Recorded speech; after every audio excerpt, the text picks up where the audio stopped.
Hello everyone, this is Filipino Word Battler and today I will do the table massage challenge. So guys, paano natin pagagandahin ang isang empty table massage para maging isang maganda at relaxing na table massage? And to start that, let's do the intro.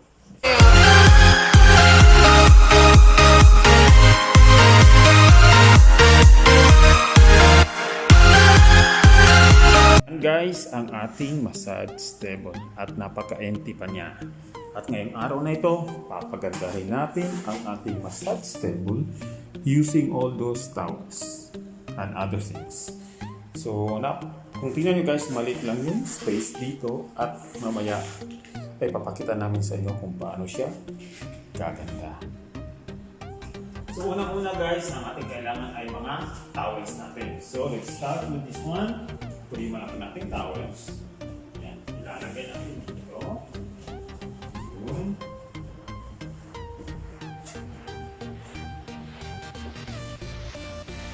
At kailangan natin ng towel sa bandang ulo guys. Ang gagawin natin, mag-hold tayo dito.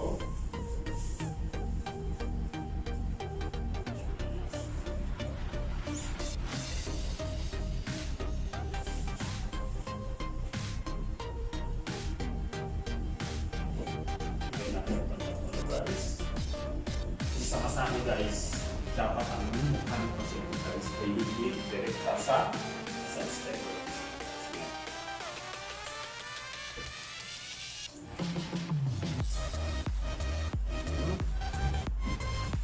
And now let's start the decor or the towel arrangement. Ngayon guys, ay kailangan natin ng dalawang puting towel para sa ating towel arrangement. Okay, tinatawag nilang kissing swan. No? How to make the kissing swans? I will demonstrate it now. Simple. So the first thing you guys is you have to fold the towel into half. This one. So remember what is the end fold? Ito, yung parang pinakagitna, the middle. Yes. This one. So, let's group yan. So, in this side, i-group ko lang itong pinaka. Yan. Yung pinakahuli guys. Yes, yes, soon. Yan. Let's start with another one here. Ito rin.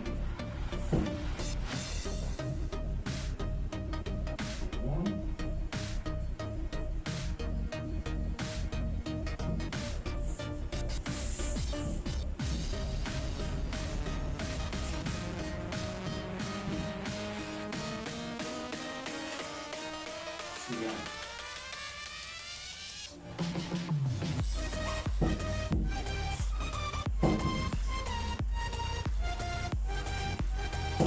So, sa mga nagtatrabaho sa hotel guys, alam nila to. Yan. At sa mga weddings, yan. So, we are done with the first one. So guys, straight lang dyan. Then, yes.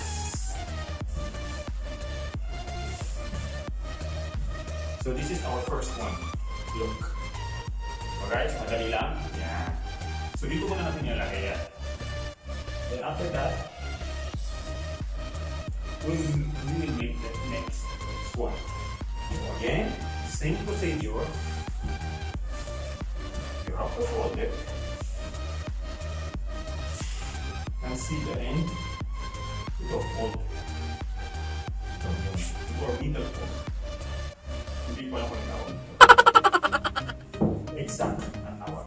So let's fold again. So guys, mark the middle fold. Ito. And start rolling it. And folding. Yan. Dadali lang sa guys. Napakadaling gawin. Yan.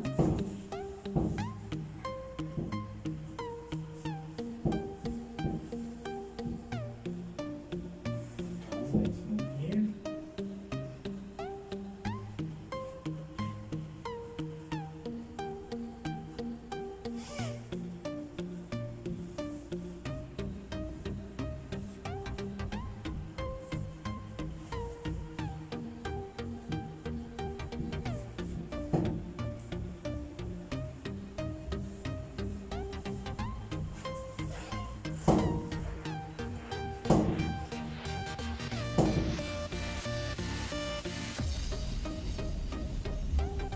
Okay, we have the second one, and then stretch.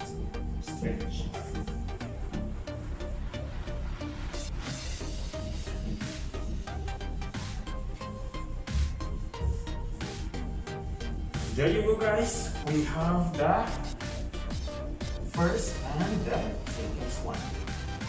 So now,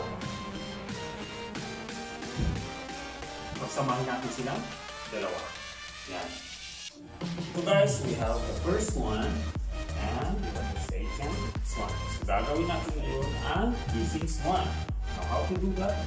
Ganito lang yan, guys. Look.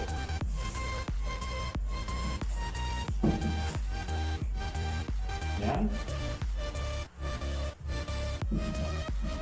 And do that. It's like a heart shape in the middle. Heart shape in the middle. Yan.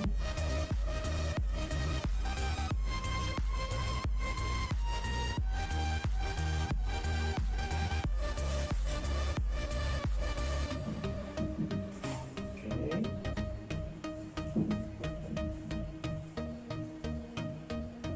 Okay guys, we are done. And our next step is how to make the wings.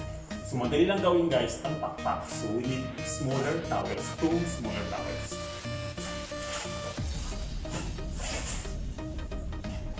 Okay. Those towels. Huwag na ang towel dito guys.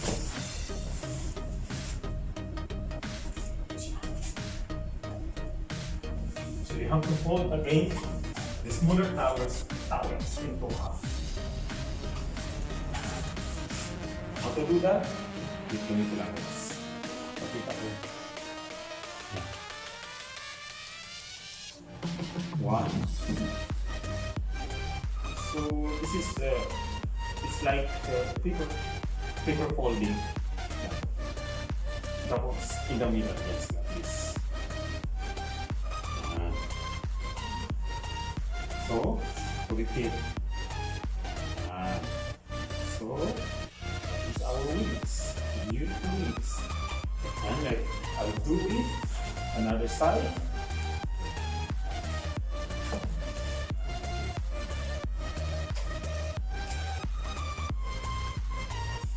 And hold. Hold.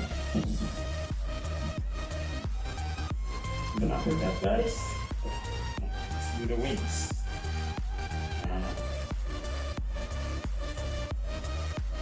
Diba? Nagawa na siya, guys.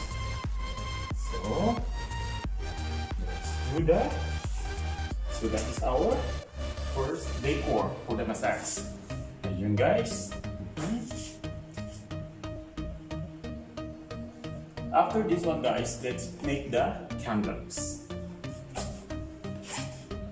After nun guys, ay gagawa naman ako ng candles and I need 2 smaller towels. Ito siya, ibang kulay. How to do this guys, I will demonstrate it again.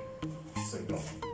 Now, madali lang siyang gawin guys. Gagawin mo lang dito is parang gagawa ka ng parang pyramid shape or triangular shape na small towel. So ito, half. So triangle yan, ganyan. So gagawin ko is ipo-fold ko dito sa yan, triangle yan. Ipo-fold ko dito sa baba. Yan. Yan. And then, baliktad ko. And I will do this one. I will i-roll ko dito guys. Rolling. Roll. And then, lalak ko dito. I'm going to lock the main part here. So now we have the candles. So look. So let's do the same in the other one. So, magpo-form tayo ng triangle. Half mo na dito para makaform. And then, ito. With that, ipo-fold natin ang part na ito.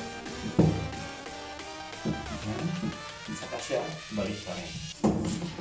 So, yan, ipo-fold to.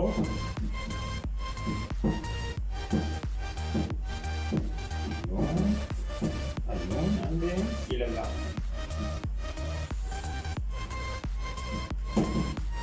guys, so we have 2 candles.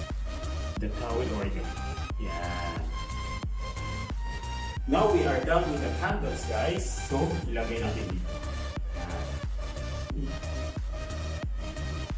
So, now after that, guys, gagawa tayo ng let's make some flower towel origami. At doon natin ilalagay ang ating mga massage oil, mga lotion, or mga product na ginagamit natin sa paghihilot. Ngayon guys, ay gagawa tayo ng towel origami na korting bulaklak. At doon natin ilalagay ang ating mga produkto na ginagamit sa paghihilot. Yun, gagawin ko na yan ngayon. Okay, to start with guys, fold your big towel into half. Kaya nito.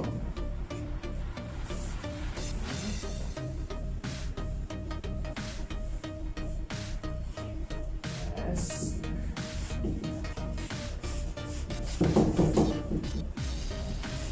And every end part, ilagay mo sa gitna, middle, like this.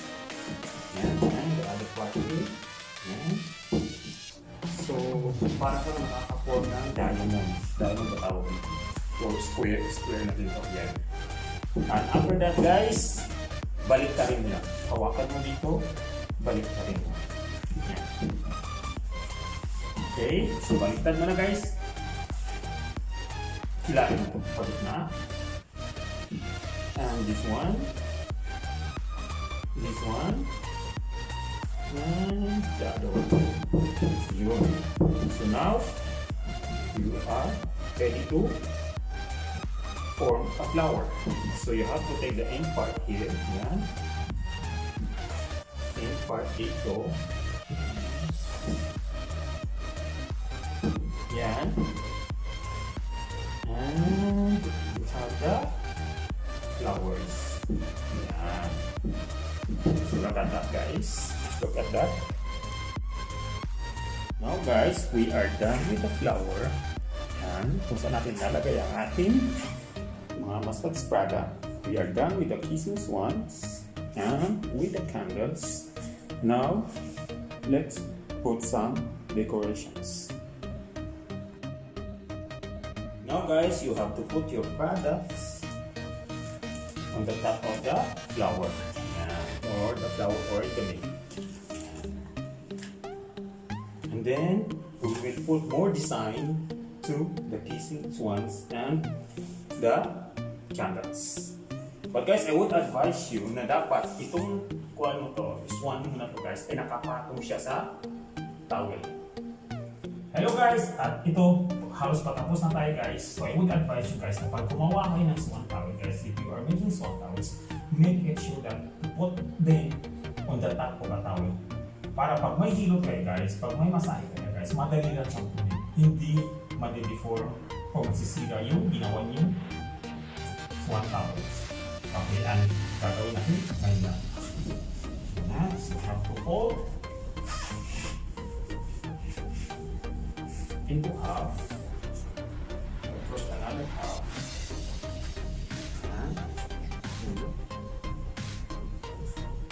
And I'm going to transfer this one.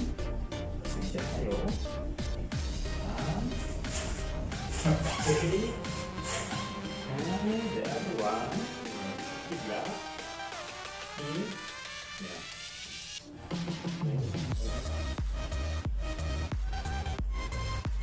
So dapat pala kanina ko na ito ginawa. Kaya lang nakalimutan ko. Sa akin na isip mo. Tapos na.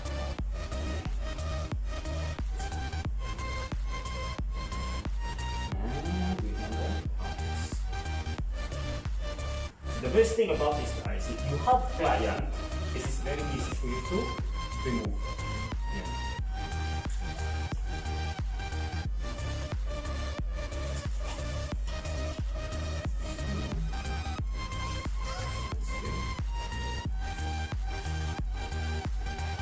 And we are not done yet. So, maglalagay tayo ng mga decorations. You can actually put guys more. You can add flowers on every side. Or it's kung ano man yung concept mo. And let's do that now. Guys, we are not done yet. So maglalagay tayo ng mga bulaklak bilang palamute. So it's up to you guys if you will put some flowers or not. Yan. And let's put in this side. This side. This side. And pwede tayo maglagay dito. Yan. And in this side. Yan. And every end of the flowers. And dito, yan. Yan. And in this side. Okay. And also in this side.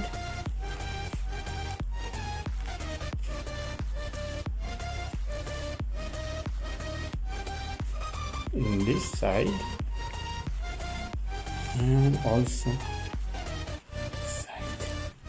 so, yan. So, we are done now. And let's see the final product. Hello guys! At ito na ating finished product. So, I'm so excited guys na ipakita sa inyo ang ating natapos na magpapaganda sa ating sa stable. At silipin na natin dito. Ayun na guys, excited ba kayong makita kung ano ang itsura ng ating natapos na decor or massage transformation, massage stable transformation. So ilawin na natin ito guys. Yan. Yan. At bubuksan ko na. Ayun na. Yan na guys. At ayun na po ang ating natapos na massage stable. So kanina is halos empty siya guys. Ngayon ay ayun na po ang kanyang itsura. Yan. At meron pa akong ilagay na yan, decor dyan. At of course, hindi lang yan guys. On my previous video guys, may tutorial ako kung paano gumawa ng single bird towel origami. At ito po siya. Yan. And yan. So guys, if you want to learn about this guys, I have made a video of this on my previous video. Yan. So, ayan na ang ating massage table guys. At napakahalagang alam mo to guys, kasi pag ikaw nagtatrabaho sa ibang bansa guys, ang ibang lahi is napakadali nilang maka-appreciate ng inyong ginagawa. Yan. Sa atin sa Pilipinas, ako, ang daming standard doon.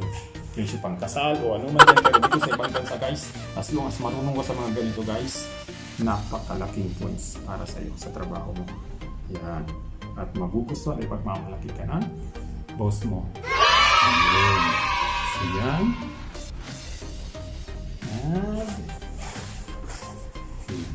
So maraming salamat guys sa lahat ng nanood. And mabuhay po tayong lahat.